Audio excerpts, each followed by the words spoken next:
ಹುಟ್ಟಿದರೆ ಕನ್ನಡ ನಾಡಲು ಹುಟ್ಟಬೇಕು, ಮೆಚ್ಚಿದರೆ ಕನ್ನಡ ಮಣ್ಣ ಮೆಟ್ಟಬೇಕು. ನಮಸ್ಕಾರ, ಎಲ್ರಿಗೂ ಸ್ವಾಗತ. ಹೊಸ ದೆವ್ವದ ಕಥೆಯೊಂದಿಗೆ ಎಲ್ಲರೂ ಚೆನ್ನಾಗಿದ್ದೀರಾ ಅಂತ ಹೇಳಿ ಅಂದ್ಕೊಂಡಿದ್ದೀನಿ. ಈ ಒಂದು ಘಟನೆ ಆ್ಯಕ್ಚುಲಿ ನಡೆದಿರೋದು ಅಂದ್ಬಿಟ್ಟು ತರೀಕೆರೆಯ ಕಾಳಾಪುರ ಈ ಒಂದು ಊರಲ್ಲಿ ನಡೆದಿರೋಂತಹ ಘಟನೆ. ಅಂಥದ್ದು ಏನಪ್ಪ ಅಂತಂದರೆ ಫಸ್ಟು ಈ ಒಂದು ಕಥೆನ ನಮಗೆ ತಿಳಿಸ್ಕೊಟ್ಟಿರೋ ಹೆಸರು ಬಂದ್ಬಿಟ್ಟು ಚಲುವ ಅಂತ ಹೇಳಿ, ಮೂಲತಃ ಕಾಳಾಪುರದವರನ್ನೇ. ಕತೆ ಆ್ಯಕ್ಚುಲಿ ಆಗಿರೋದು ಬಂದ್ಬಿಟ್ಟು ಇವರೊಟ್ಟಿಗೆನೇ.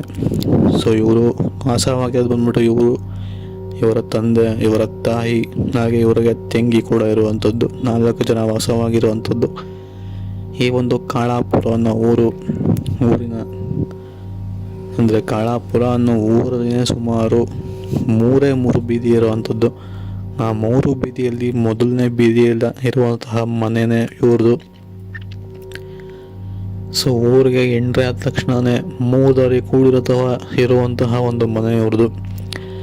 ಸೊ ಈ ಒಂದು ಮನೆಯಲ್ಲಿ ಇವರು ವಾಸವಾಗಿರುವಂಥದ್ದು. ಬಟ್ ಬೆಳಗ್ಗೆ ಆಯಿತು ಅಂದರೆ ಇವರಿಗೆ ಅಂಥ ಏನು ಸಮಸ್ಯೆಗಳು ಕಾಣಿಸ್ಕೊತಾನೆ ಇರೋದಿಲ್ಲ. ಆ್ಯಕ್ಚುಲಿ ಈ ಕಥೆಯಾಗಿ ಸುಮಾರು ಒಂದು 5 ವರ್ಷ ಹಿಂದೆ ನಡೆದಿರೋವಂಥದ್ದು. ಬಟ್ ಈಗ ಅಂಥ ಏನೋ ಸಿಚುವೇಶನ್ ಅವರು ಫೇಸ್ ಮಾಡ್ತಿಲ್ಲ. ಬಟ್ 5 ವರ್ಷದ ಹಿಂದೆ, ಅದಕ್ಕಿಂತ ಹಿಂದೆ ಕೂಡ ಅವ್ರಿಗೆ ಅಂಥ ಏನೋ ಅನುಭವಗಳು ಆಗ್ತಿರ್ತಿರಲಿಲ್ಲ. ಬಟ್ ಸುಮಾರು ಒಂದು 7 ಅಂದರೆ ಇವರು ಈಗ ಒಂದು 5 ವರ್ಷದಿಂದಿಲ್ಲ, ಅದಕ್ಕಿಂತ 2 ವರ್ಷ ಪಾಳ್ಬಾರ್ದಿರೋಂತಹ ಒಂದು ಪಾಳು ಬಿದ್ದಿರೋವಂಥದ್ದು ಆ ಒಂದು ಮನೆಯಲ್ಲಿ. ಸೊ ಬೆಳಗ್ಗೆ ಆಯಿತು ಅಂದರೆ ಎಲ್ಲ ಕೂಡ ಚೆನ್ನಾಗೇ ಇರುತ್ತೆ, ರಾತ್ರಿ ಆಯಿತು ಅಂತಂದರೆ ಅಷ್ಟೇ ಭಯಂಕರವಾಗಿರುತ್ತೆ. ಬಟ್ ಇದಕ್ಕೆಲ್ಲ ಶುರು ಆಗಿದೆ ಅಂತ ಬಂದ್ಬಿಟ್ಟು ಆ ಒಂದು 3 ದಾರಿ ಕೂಡಿರುವಂತಹ ಊರು, ನಾನು ಹೇಳ್ದಂಗೆ ಅವರ ಮನೆ ಮುಂದೆ ಕರೆಕ್ಟಾಗಿ ಯಾರೋ ಮೊಟ್ಟೆ ಹೊಡೆದು ನಂತರ ಯಾವುದೋ ಒಂದು ಗೊಂಬೆನ ತೆಗೆದು ಅಲ್ಲಿ ಬಿಸಾಕಿರುವಂಥದ್ದು. ಹೌದು, ಮೊಟ್ಟೆ ಹೊಡೆದು ಗೊಂಬೆನ ಅಲ್ಲಿ ಬಿಸಾಕಿರುವಂಥದ್ದು 3 ದಾರಿ ಕೂಡಿರತ್ತವ ಮನೆ ಮುಂದೆನೆ. ಸೊ ಇದನ್ನೆಲ್ಲನೂ ಕೂಡ ಅವರು ಗಮನಿಸ್ತಾರೆ. ಕೊನೆಗೆ ಬಿಡು, ಯಾರೋ ನಾಡು ಮಕ್ಕಳು ಬೀಳಿಸ್ಕೊಂಡು ಹೋಗಿರಬೇಕು ಅಂತ ಹೇಳಿ ಅದನ್ನ ಕಡೆ ಗುಡಿಸ್ಬಿಟ್ಟು ಸೈಡ್ಗೆ ಹಾಕ್ತಾರೆ. ಅವ್ರು ತಪ್ಪು ಮಾಡಿದ್ದೆ ಅಲ್ಲಿ ಆ ಗೊಂಬೆನ ಮುಟ್ಬಿಟ್ಟು ಮನೆ ಒಳಗಡೆ ಎತ್ಕೊಂಡ್ಬರ್ತಾರೆ, ಮೊಟ್ಟೆನ ಗುಡಿಸ್ಬಿಟ್ಟು ಸೈಡ್ಗೆ ಹಾಕ್ತಾರೆ. ಯಾವುದೇ ಕಾರಣಕ್ಕೂ ಈ ಥರ ವಸ್ತುಗಳನ್ನ ಯಾರಾದ್ರೂ ಏನಾದ್ರು ಮಾಡಿದ್ದಾರೆ ಅಂತಂದರೆ ಮುಟ್ಟಕ್ಕೆ ಹೋಗಬಾರ್ದು ಫಸ್ಟ್ ಆಫ್ ಆಲ್. ಬಟ್ ಇವರು ಗೊತ್ತಿಲ್ಲದೇ ಮುಟ್ಟಿ ತಪ್ಪು ಮಾಡಿದ್ರು. ಅದಾದಮೇಲೆ ಇವ್ರಿಗೆ ಶುರು ಆಗುವಂಥದ್ದು. ಇವರು ರಾತ್ರಿ ಹೊತ್ತು ಮಲಗಿದ್ದಾಗ ಅಡುಗೆ ಮನೆಯಿಂದ ಏನೋ ಸೌಂಡ್ ಬರೋ ಥರ, ಇದಕ್ಕಿದಂಗೆ ಪಾತ್ರೆಗಳೆಲ್ಲ ಕೆಳಗೆ ಬೀಳೋ ಥರ. ಬಿಡು, ಅದು ಹೆಂಗಣ ತೋಡಿರ್ಕೊಂಡು ಹೋಗಿರಬೇಕು, ಬೆಳಗ್ಗೆ ಸರಿ ಮಾಡ್ಕೊಳ್ಳೋಣ ಅಂತ ಹೇಳಿ ಇವರು ಸುಮ್ಮನಾದರೂ ಕೂಡ ಅವಾಗವಾಗ ಬೇಡನೇ ಇರುತ್ತೆ. ಆದರೆ ಅಲ್ಲೆಲ್ಲೂ ಕೂಡ ಹೆಂಗಣ ತೋಡಿರುವಂತಹ ಒಂದೇ ಒಂದು ಸಂಧಿ ಕೂಡ ಇರೋದಿಲ್ಲ. ಬಟ್ ಇವರು ತೆಂಗೆ ಬಿತ್ತು ಅಂತ ಹೇಳಿ ಅಷ್ಟಾಗಿ ಗೊತ್ತಾಗ್ತಿರೋದಿಲ್ಲ. ಹೀಗೆ ಸಮಯ ಕಳೀತಾ ಅವರ ತಂಗಿ ಇದಾರಲ್ಲ, ಸೊ ಅವ್ರಿಗೆ ತುಂಬಾ ಇಂಪ್ಯಾಕ್ಟ್ ಆಗೋದಕ್ಕೆ ಶುರು ಆಗುತ್ತೆ. ಇದ್ದಕ್ಕಿದ್ದಂಗೆ ಅವ್ರ ತಂಗಿ ತುಂಬಾ ದೊಡ್ಡವ್ರ ಥರ ಮಾತಾಡೋದು, ವಿಚಿತ್ರವಾಗಿ ವೇದವಾಕ್ಯಗಳೆಲ್ಲ ಮಾತಾಡೋದು, ಅವ್ರಿಗೆ ಗಾಯ ಮಾಡ್ಕೊಳ್ಳೋದು, ಹೋಗಿ ಹೊಡ್ಕೊಳ್ಳೋದು, ರೋಡ್ ಮಧ್ಯೆ ಕೂತ್ಕೊಂಡು ಬಟ್ಟೆ ಹರ್ಕೊಳ್ಳೋದಾಗಿರ್ಬೋದು, ಈ ಥರ ತುಂಬಾ ವಿಚಿತ್ರವಾಗಿ ಆಡ್ತಿರ್ತದೆ. ಇದನ್ನೆಲ್ಲ ಗಮನಿಸಿದಂತಹ ಅವರು ಕರ್ಕೊಂಬಂದು ಒಳಗಡೆ ಇಡ್ತಾರೆ, ಕುಂಕುಮನ ಇಡ್ತಾರೆ. ಆವಾಗ ಸರಿ ಹೋಗುತ್ತೆ.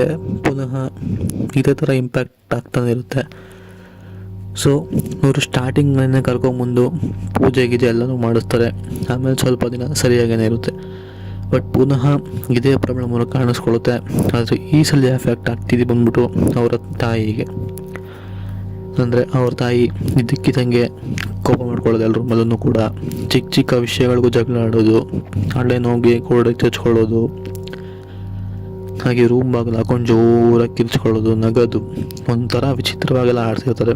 ಸರಿ, ಪೂಜೆ ಮಾಡಿಸಿದ್ದು ಸರಿ ಹೋಗಿಲ್ಲ, ಇದಕ್ಕೆ ಬೇರೆನೇ ವ್ಯವಸ್ಥೆ ಮಾಡಬೇಕು ಅಂತ ಹೇಳಿ ಅವರ ತಂದೆ ಒಂದಿನ ಹೀಗೆ ಚಲುವವನ್ನು ಕರ್ಕೊಂಡು ಗಾಡಿಯಲ್ಲಿ ಹೋಗಿ ತುಂಬಾ ಪವರ್ಫುಲ್ ಆಗಿರುವಂತಹ ವ್ಯಕ್ತಿಗಳು ಪೂಜೆ ಮಾಡೋದ್ರಲ್ಲಿ ಅವ್ರನ್ನ ಕರ್ಕೊಂಬಂದು ಮನೆಗೆ ತೋರಿಸ್ತಾರೆ. ಕೊನೆಗೆ ಎಲ್ಲಿಂದ ಸಮಸ್ಯೆ ಆಗ್ತಿದೆ ಅಂತ ಹೇಳಿ ಅವ್ರಿಗೆ ಗೊತ್ತಾಗ್ತಿರೋದಿಲ್ಲ. ಇದೇ ಥರ ಅವರು 2 ವರ್ಷಗಳು ಪಾಳು ಬಿದ್ದಿರೋವಂಥದ್ದು. ಸ್ಟಾರ್ಟಿಂಗಲ್ಲಿ ಕರ್ಕೊಂಬಂದು ತೋರಿಸಿದ್ರು, ಅದಾದಮೇಲೆ ಸ್ವಲ್ಪ ದಿನ ಸರಿ ಹೋಗಿತ್ತು, ಪುನಃ ಶುರು ಆಗಿರುವಂಥದ್ದು. ಇದಕ್ಕೆಲ್ಲ ಸಮಸ್ಯೆ ಹುಡುಕ್ತಾ ಕೊನೆಗೆ ಅವ್ರಿಗೆ ಆ ಒಂದು ಅಟ್ಟದ ಮೇಲೆ ಒಂದು ಗೊಂಬೆ ಸಿಗುತ್ತೆ. ಅದೇ ಗೊಂಬೆನ ಎತ್ಕೊಂಡು ಆ ಸ್ವಾಮೀಜಿಗಳು ಈ ಗೊಂಬೆ ನಿಮ್ಗೆಲ್ಲಿ ಸಿಕ್ತು ಅಂತ ಕೇಳ್ತಾರೆ. ಆವಾಗ ಈ ಥರ ಮನೆ ಮುಂದೆ ಯಾರೋ ಮೊಟ್ಟೆ ಹೊಡೆದ್ಬಿಟ್ಟು ಗೊಂಬೆ ಅಲ್ಲಿ ಬಿಸಾಕ್ಬಿಟ್ಟು ಹೋಗಿದ್ರು, ಹೇಗೋ ಮಕ್ಳು ಈ ಥರ ಎಲ್ಲ ಆಡ್ಕೊಳ್ಳೋದಕ್ಕೆ ಯೂಸ್ ಆಗುತ್ತೆ ಅಂತ ಹೇಳಿ ಗೊಂಬೆನ ಅವರೇ ಹೋಗಿ ಎತ್ಕೊಂಡ್ಬಂದ್ರು ಅಂತ ಹೇಳುವಂಥದ್ದು. ನಿಮಗೆ ಸಮಸ್ಯೆ ಆಗ್ತಿರೋದು ಈ ಒಂದು ಗೊಂಬೆಯಿಂದ. ಬಿಸಾಕಿ ಹೋಗಿರುವಂಥದ್ದು ಯಾರೋ ಮಾಟ ಮಂತ್ರ ಮಾಡಿ ಕೆಟ್ಟ ಶಕ್ತಿನ ಒಳಗಡೆ ತುಂಬಿ ಬಿಸಾಕಿದ್ದಾರೆ, ಈ ಊರಿಗೆ ಕೆಟ್ಟದಾಗಲಿ ಅಂತ ಹೇಳಿ.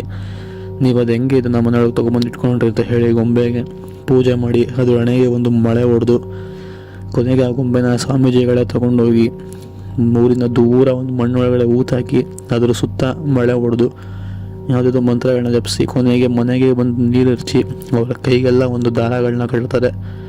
ಅದಾದಮೇಲೆ ಸ್ವಲ್ಪ ದಿನಗಳ ಕಾಟ ಆಗುತ್ತೆ ಅಂತ ಹೇಳಿರ್ತಾರೆ. ಆದಮೇಲೆ ಇದಕ್ಕಿದಂಗೆ ಒಂದೊಂದೇ ಕಮ್ಮಿ ಆಗ್ತಾ ಬಂದು ಈಗ ಅಂತ ಯಾವುದೇ ಘಟನೆಗಳು ನಡೀತಿಲ್ಲ ಅಂತ ಹೇಳಿರುವಂಥದ್ದು. ಇದು ಆ್ಯಕ್ಚುಲಿ ಆಗಿರುವಂಥ ಒಂದು ಸದ್ಯ ಘಟನೆ. ಸಿಗೋಣ ಮುಂದಿನ ವಿಡಿಯೋದಲ್ಲಿ. Take care, good bye.